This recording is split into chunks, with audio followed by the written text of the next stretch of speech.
เป็นยังไงฉันมันเป็นยังคันเอาจักมันยังบ่ฮู้อ้าวบ่แม่นเฮาบ่กัดบ่สั้นสำนี้ก็ยังคันได้ยังคันอีกยังคันได้หรือสิเอายายังมาใส่บ่จักบ่อนสิใส่ยาจักแล้วขอยก็บ่จักแล้วผมบ่มีปานนี้ก็ยังคันขอยก็บ่ฮู้กันแล้วบ่แม่นเป็นเชื้อราบ่จักบ่จักเอ้าบ่จักฮอดหัวเจ้าของเป็นเชื้อราเป็นได้เชื้อราเป็นเกล็ดหั่นบ่แม่นหรือว่าเป็น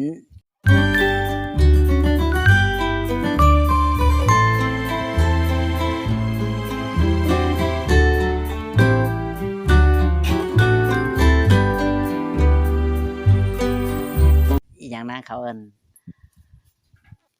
มันเป็นเกล็ดแล้วนะ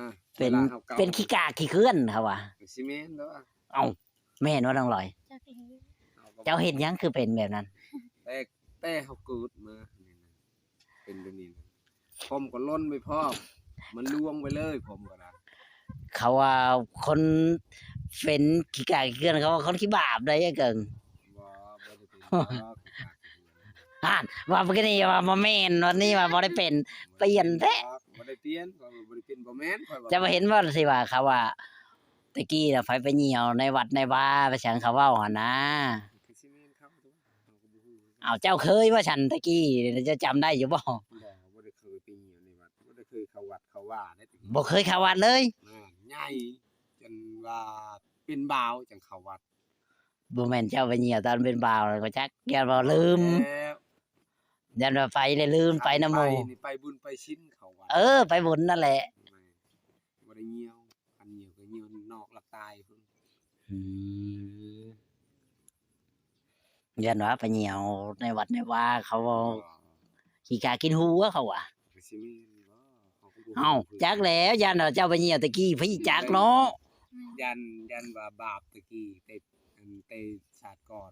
เจ้าฮู้จักชาติก่อนนี่บ่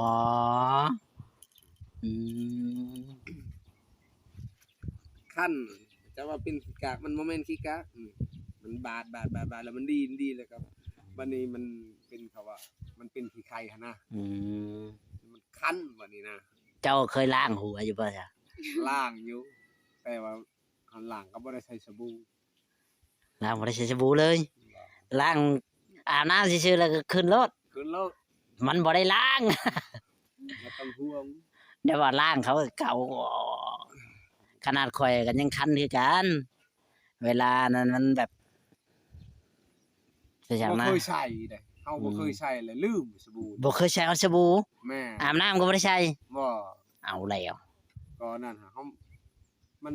เถื่อไปอาบน้ำเฮ้ยหมู่ส่วนน่ะยังเป็นบ่าวคือกันไปอาบน้ำมึงเถื่อก็มีเงินบ่แม่นบ่มียังเป็นบ่าวหั่นน่ะพอได้ซื้ออยู่ดอกสบู่นี่ซื้อไปแล้วก่อนนึงครับมันสิตกอยู่3เดือน4เดือนเข้าหันบ่ฮอดอาทิตย์นึงเสร็จเขาเฮ็ดแต่เฮาบ่ฮอดปานนั้นบ่ได้ใช้สบู่เลยตั้งแต่เอาเมียมานี่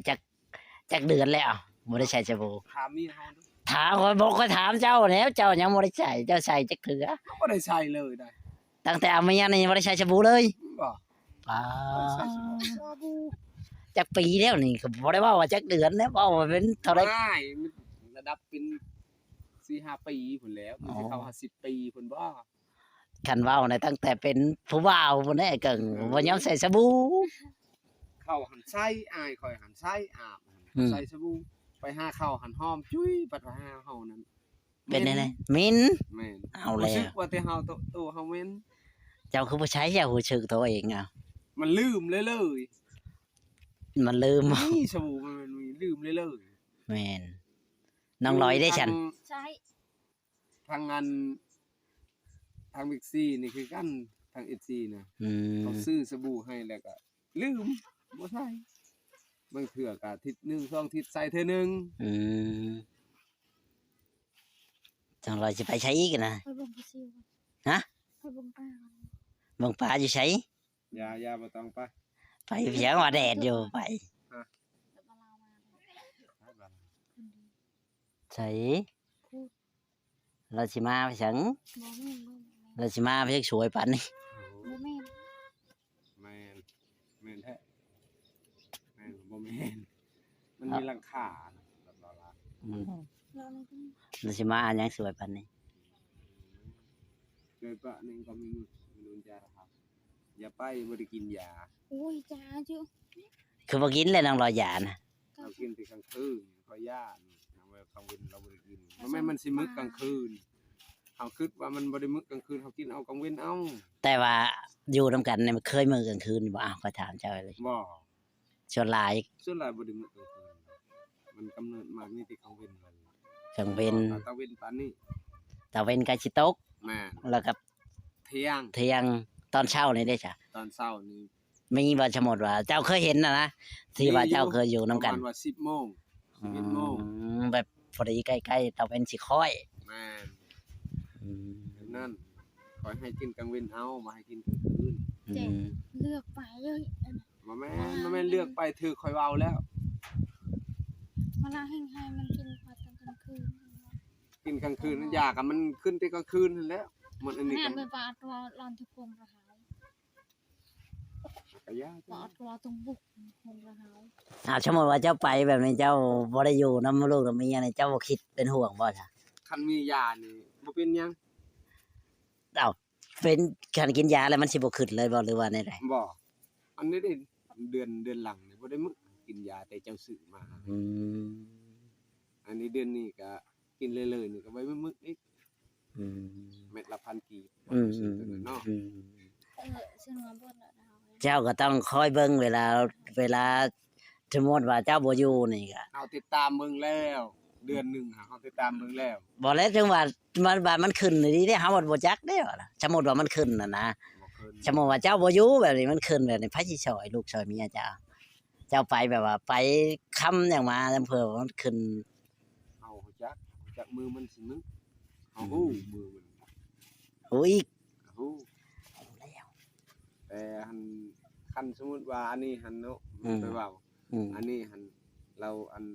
ขมะลูกน้อย อืม บางเทื่อเฮาไปหาอยู่หากินยายมันมื้อตอนนั้น อืมนั่นแหละ มันเทื่อเฮาไปหาอยู่หากินใกล้แล้วเฮาเพื่อมื้อฮอด แม่นเผื่อจะสิมึงอะเผื่อจะสิมึงอะเผื่อจะสิมา มันย้อนไปย้อนมามันก็หึง เฮิง อืม บัดนี้หันคันบ่ได้ลูกนี่ได้ไปนำกันตลอด อื บ่ได้ปะกัน ตะกี้น่ะได้ไปนํกัน ไปนำกัน ไปใช้ก็ไปนํกัน ไปนำกัน อืม บางเทื่อเฮาได้ทันเอาทันเด้ เอาเคยบ่เคยไปนํกันแล้วมึงอยู่บ่อนอื่นน่ะ เคย เจ้าเห็นในใดก็นั่งอยู่ไปผู้เดียวนะ นั่งอยู่แบบผู้เดียวนี่แหละวิ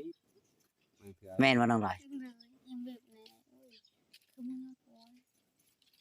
แบบว่ามาบ่เมื่อยบ่ต้องเอากันมาบ่หรือว่าในใดตามมา มันบ่ได้เมื่อยยังสมมุติว่ามัน อืม ยังมันจำคนบ่ได้ตอนมื้อมันจำคนบ่ได้ประมาณว่าชั่วโมงหนึงจังมันจำได้ให้มันนอนก่อน อืมต้องนอนเผากันอยู่หั่น นอนเผานะฮันอยากเขากระยามัน นอนเผานะฮันกะวานั่นแหละ ครับว่า เขาเมื่อเนี่ยวันนี้เราเขาเมื่อแล้วเราลุกมาเถอะเอาไปฮอดไซเลยนี่เอากระซิมอะไรไปฮอดไซ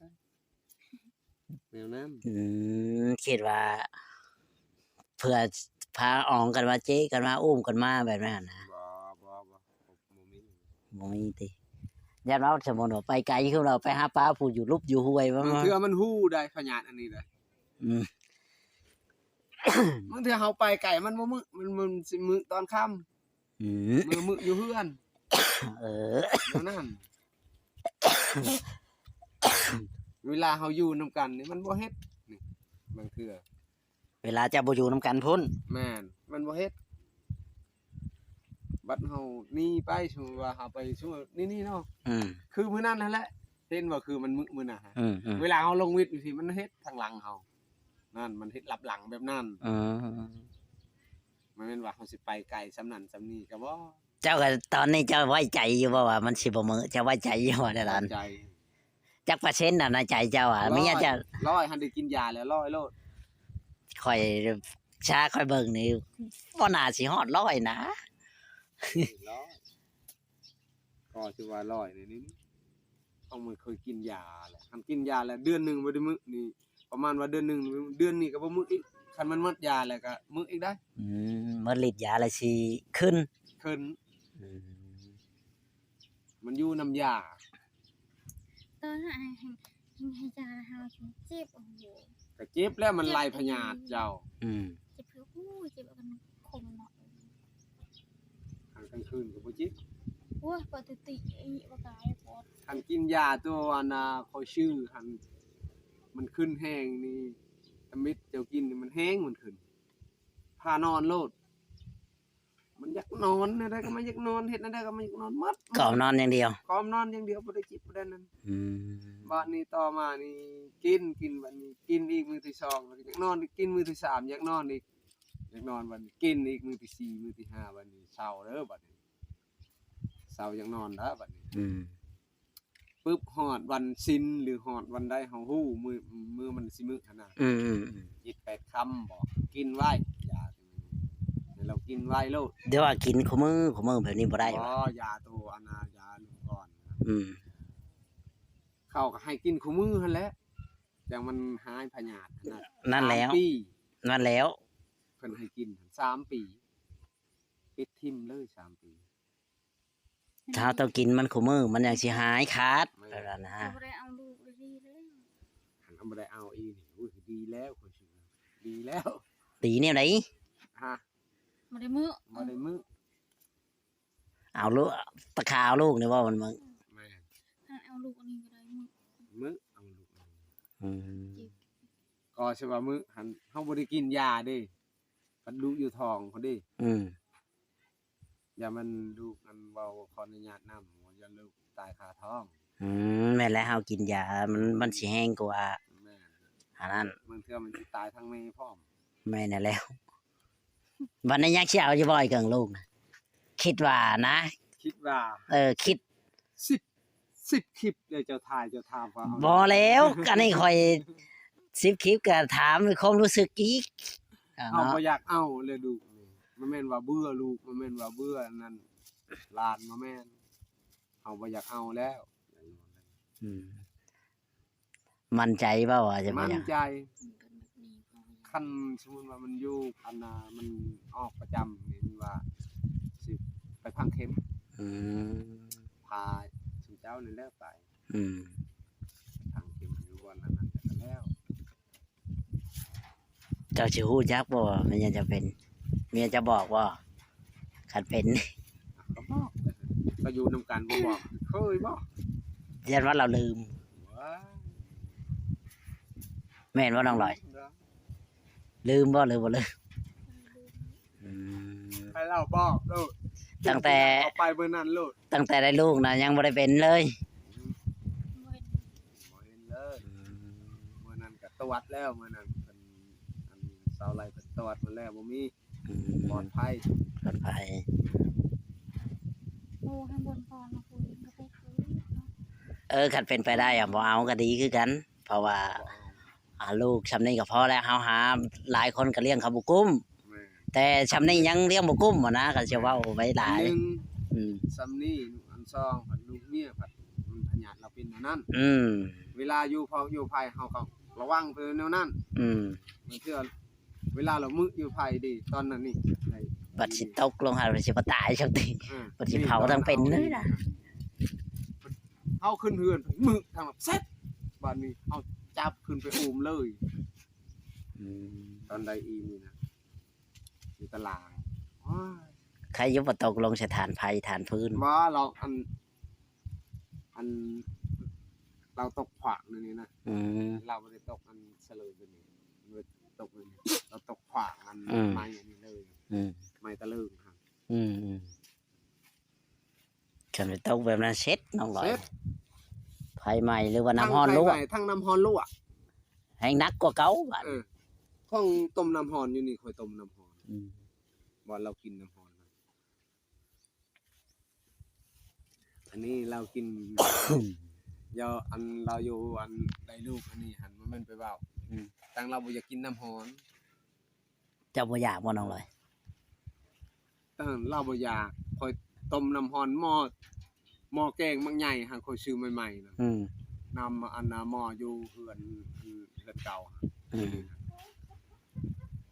เจ้าคือบ่ให้เรากินยาเย็นคันว่าเราอยู่ บ่ กินน้ำร้อน กินแล้วอย่าเย็นมันอันตรายแล้วได้ลูกที่สองนะ อืม ต่อไปมาแล้วบัดนี้หันขอยให้กินว่ากินได้น้ำหอนน่ะอย่าไปฮิตเดี๋ยวนี้ได้ อืม มื้อหนึงบ่หมดหัดหม้อหนึงเพิ่นกิน แบบนั้นแล้วมันสิตายไว้ เออเขาว่าเว้าข้ออนุญาตนำข่อยว่าเจ้ายินดีบ่หรือบ่อยากดี แม่นน่ะแล้ว ข่อยกิน เวลาเขาเข้าพังอันเผานะหั่นเรากินอยู่ ต้องกินที่ทีเขากินคอยเห็นเขากินดอกว่า ก็บ่ได้ว่าเขา